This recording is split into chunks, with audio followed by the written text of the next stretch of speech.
শুভ সকাল। আর আমার হাতে এটা কি বলো তো? এইটা হচ্ছে নুন নুন নুন। এই দেখো নুনের টিলা। কাল আমরা আন্দামানে গেছিলাম, সেইখান দিয়ে তুই লানছি ছাগলের খাওয়াবো বইলা। ওই যে নুন খাওয়ার জন্য কি করতেছে, চাট নুনটা নুন নুন নুন। এই দেখ এই দেখ নুন খাওয়া নিচ্ছে শোনু, নুনটাকে চাইতে চাইতে খাইতেছে। দেবো?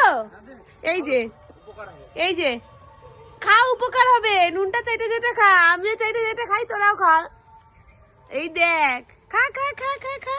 আমারে চাটতে বলি না, নুন নুন। এই যে বদমাস গুলা খাইবে না। এই যে এটা কিন্তু নুন, এটা হজম না হলে খায়। আপনারাও খায়া দেখতে পারেন। ওই যে নুন খাওয়ার লিগা কি করতেছে। আমারে খায়া লাভ নাই, নুনটারে খা, হজম হয়ে যাইবে তোর। খা খা খা। খাইতেছে না কেউ, আমার জামা কামড়াইতেছে শোনু। দেখ দেখ দেখ কি বদমাশ হইছে। নুনটারে খা, নুনটারে খা, খা খা খা। বন্ধুরা, নুন নুনের টিলা, এই যে হজম না হইলে খায়। নে নে নে, এই যে আমি খাচ্ছি হাম হাম হাম। খা খা খা খা খা খা। কেউ খাইতেছে না, যাই ঘরে নিয়ে যাই।